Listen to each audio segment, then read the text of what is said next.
우리가 이제 기도에 응답을 많이 받고 축복받은 다음에 그렇게 되면 이제 아버지께 영광을 받을 거라는데 이게 그냥 개념적으로 이해해서는 안 되고 어떻게 영광을 받겠느냐 하는 문제입니다. 지난주에 감사절을 지냈는데 추수감사 제가 그 소개했던 내용인데 한번 다시 의미를 되새기려고 이 본문을 듣겠습니다. 제가 최근에 좋아하는 그 인터넷에 운동 가르치는 분이 있어요.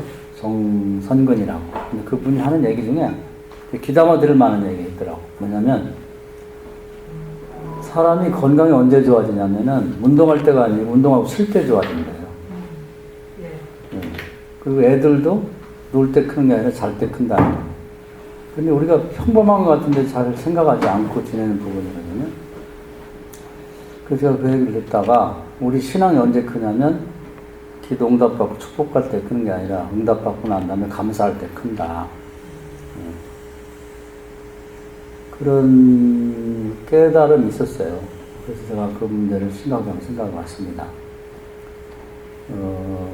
인간관계든 사람 하나님과 관계든 뭐 돈 받을 때는 뭐 별소리 다 돈 받고 난 다음에 끝난 다음에 언제 내가 돈 받나 싶게 그냥 배은 망덕한 사람은 이제 관계가 끝난다고 봐야 돼요. 그러나 정말 말 한마디에 청량히 갚는다고 뭔가 돈 받고 일이 잘 됐을 때 그게 상응하는 아니면 그 이상의 감사를 하게 되면은 그 때문에 인간관계도 깊어지고 하나님과 관계도 깊어진다는 거예요. 그럴 때 이제 영광을 받으시는 거지. 그냥 교인이 열매를 많이 맺었다고 해서 영광 받으시는 게 아니라는 거죠. 하나님의 은혜를 받고 난 다음에 진심으로 감사할 때 그때 하나님 영광을 받으신다는 거예요. 그래서 그 문장 안에 그 부분이 반드시 들어가야 된다는 거예요. 열매를 많이 맺고 하나님께 감사할 때 하나님께서 영광 받으신다. 그래서 이제 성경을 보면 그 노아가 이제 그 살아난 다음에 시키지 않았지만 자원한 마음 너무 감사해서 감사제를 지내죠.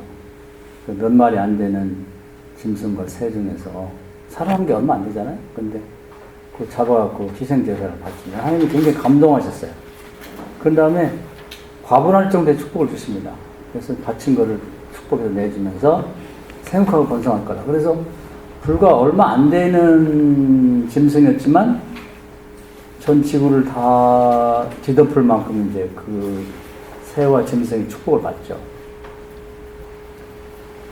그리고 다시는 홍수로 멸하지 않겠다 이렇게 말하고 또 이런 새와 짐승과 모든 채소가 다 너희 것이다 이렇게 축복을 주시면서 너무 기분이 좋아하셔갖고 관계가 더 깊어지는 그런 걸 보게 됩니다.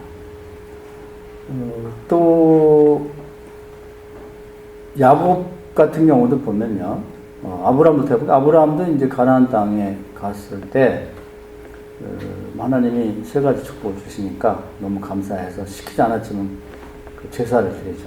그래서 하나님 굉장히 기뻐하시고 옮겨가는 것마다 이제 그 하나님이 아직 확실한 뭘 주시지 않았지만 약속 받은 것만 해도 감사해서 그렇게 계속 자식들에게 주변 사람 얘기하면서 이제 감사제를 드리는 걸 볼 수가 있습니다. 그러면서 하나님과 아브라함 사이가 너무 깊어지고 야곱 같은 경우도 이제 외삼촌 라반의 집에 가다가 창세기 28장에서 이제 그 하나님의 약속을 받죠. 내가 너와 동행하고 자식을 주고 이 땅을 주겠다. 뭐 이런 말씀 드렸을 때 약속만 받고 너무 고마웠고 이런 약속을 주셔서 정말 감사합니다. 그리고 자기도 약속을 해요.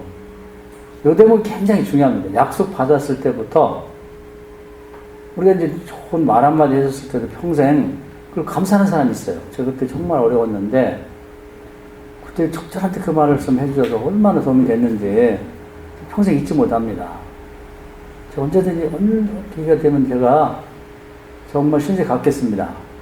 그러면 그때 적절한테 조언 한마디 해준 것 때문에 아니면 뭐 이런 얘기 있죠. 네가 어려우면 꼭 나 한번 찾아와라. 내가 한 번 내가 도와주겠다. 이런 얘기를 했을 때 뭐 도와달라고 가지는 않더라도 그런 말 자체가 든든하잖아요.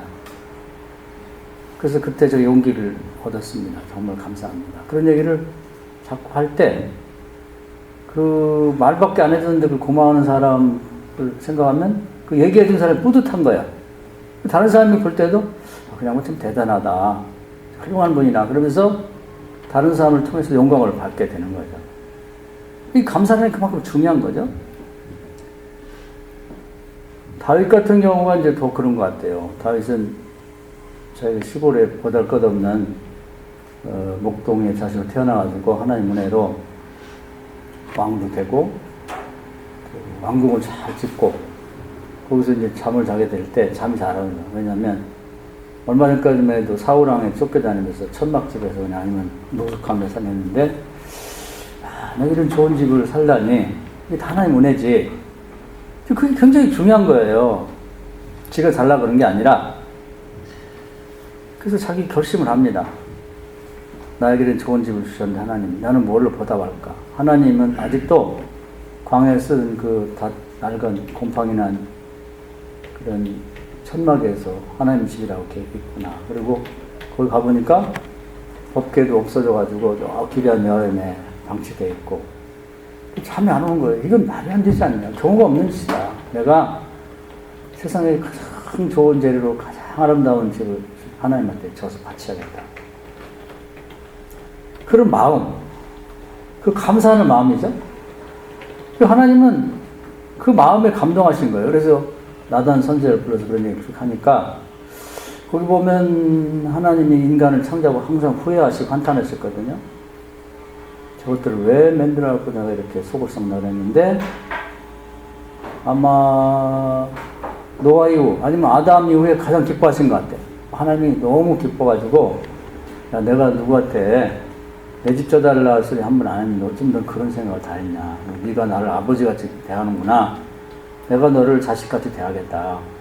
그래서 과거에는 어느 집안이 잘못한 왕권을 뽑아서 다른 집하나 다른 집안 넘겼는데 너희 집은 그렇게 안 할게. 후손이 잘못하면 회초리 때려서라도 사람 만들어서 네 왕권이 너희 집에 영원히 있도록 만들겠다. 그렇게 말씀하시고 네가 나의 집을 져주기 때문에 내가 너의 집이 돼줄게. 그러면서 거기 보면 다윗이 받은 것도 크지만 다윗이 하나님께 받은 은혜를 진심에서 감사하는 거예요. 감사뿐 아니라 계획을 세워. 내가 정말 이런 일 하겠다. 하나님 중심이 뜨거워지죠. 거기가 처음인 것 같아요. 뭐 성경 전체를 보면 나중에 예수님한테 이는 내 사랑하는 아들로 내 기뻐하는 자라 그런 감동을 하셨지만 예수님 이전에는 다윗입니다. 다윗. 그래서 다윗을 이뻐요. 내 마음 합한 자고 내 마음 쏙 든다 그 말이죠. 그래서 구약성경 3분의 1이 거의 다윗과 관련된 성경입니다. 그 어디서 온 거냐? 감사함이죠. 감사. 열매 맺는 걸로 끝나는 게 아니라 감사하면서, 그래서 감사하면서 더 큰 축복을 또 받죠. 세상에 태어난 누구도 받을 수 없는. 그래서 우리가 신앙생활에서 하나님께 뭐 받는 것만 받는 데만 은혜도 받고, 은혜는 말씀으로 받는 건데 받고, 또 무슨 기도해서 응답도 받고 다 받아놓고 배은망덕한 사람이 되면 그건 하나님께도 버림받는 거고 사람에게도 버림받는 거예요. 하나 더 말씀드리면 신약이나 뭐 구약에는 똑같죠. 예수님이 그 문둥병자 10명을 치유해 주셨어요. 근데 다 도망가서 그러면 가는 사람들 그러겠죠. 자기 치유된 거 자랑하고 내가 워낙 기도를 많이 했거든. 뭐 이런 식의 얘기를 했겠지.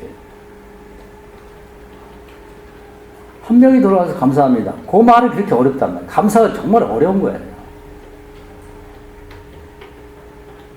그래서 그 사람 육체도 치유받았지만 영혼도 구원받게 더 큰 선물을 받게 됩니다.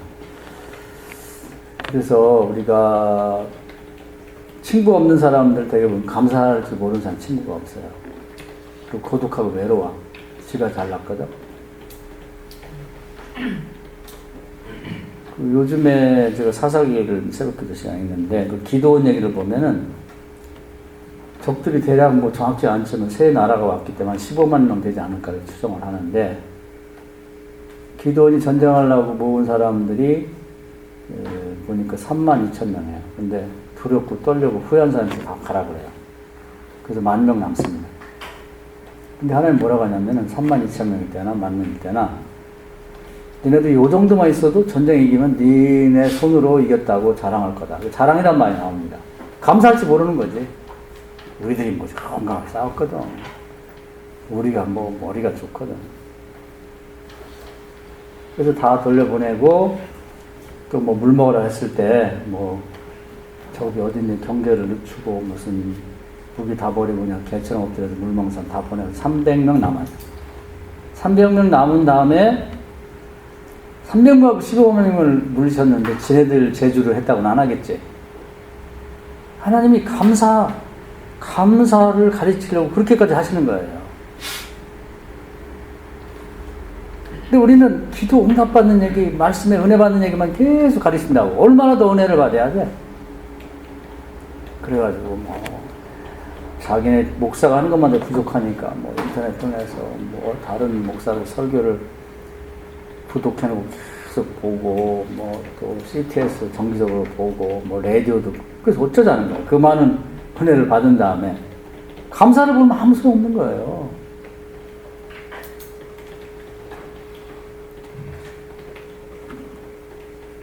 기도 응답 받는 거 별하별 뭐 별소리 다 해 뭐 5가지 손가락으로 뭐 영광을 돌리고 뭐 회개하고 뭐 그다음에 간구하고 다른 사람을 중보기도 그렇게 응답을 그렇게 많이 받았는데 감사절기 돼봐야 뭐 헌금도 안 하고 감사할지도 모르고 하나님 관계하고 점점 소원해지는 거죠. 하나님이 감사를 보는 사람이 싫어하시고 감사를 통해서 정말 신앙이 두터워지고 하나님과의 관계가 깊어지고 신앙이 자라는데 아니란 말이에요. 근데 그게 역설인데요.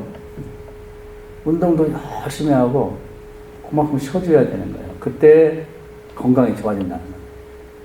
그냥 운동하고 또 운동하고 그러면은 사람이 병듭니다. 애들로 잘 먹인 다음에 푹 잘 때 키가 뚝뚝 자란다는 거예요. 근데 그게요. 이런 식물들도 마찬가지입니다. 전에도 한번 얘기한 것 같은데 벼도 깜깜하게 재워야지 큰다는 거예요. 열매 잘 먹고. 근데 가로등 밤새도록 켜놓으면 거기는 벼가 익질 않습니다. 그냥 새파랗게 있다가 감사가 잠이나 똑같은 거예요. 쉼이 똑같은 거예요. 그래서 오늘 열매를 많이 맺는 거, 그 앞에 뭐 우리 예수님 안에 있고 예수님 말씀을 근거해서 기도하면 응답받는 것까지는 다 아는데 열매 맺은 다음에 하나님 영광 받으실 때 거기 사이에 감사가 들어간다는 걸 우리가 모르고 산다는 거죠. 그래서 오늘 우리 목사님들도 그렇고 교인들도 그렇고 어떻게 감사할 부분 그것은 이제 감사하라고 뭐 얘기도 하지만 귀담아 듣지 않고 흘려들어. 어떻게든 하나님 앞에 뭘 가져오고 응답받고 뭐 찾아가고 이런 것만 귀담아 듣지 이기적으로 받은 바 은혜에 대한 감사 부분은 그냥 의독경이 세계 경리 그런 다 지나가거든요. 그걸 배우지 않으면 잘 생각해 보세요. 교인 중에 그런 사람이 과연 감사를 보는 사람이 신앙이 자라나? 살 수가 없죠. 또 여러분 대인관계 속에서도 관계가 좋고 아는 사람들 막 그렇게 하면 그걸 한번 잘 생각해 보세요. 그 사람이 왜 친구가 많지? 똑똑해서요? 아니에요. 똑똑한 사람은 친구 없어요. 잘난 척하고 그러기 때문에. 그거 뭐 성공해서? 아니지. 성공한 사람 재수 없어. 안 돼. 정말 작은 일에도 감사할 줄 아는 사람.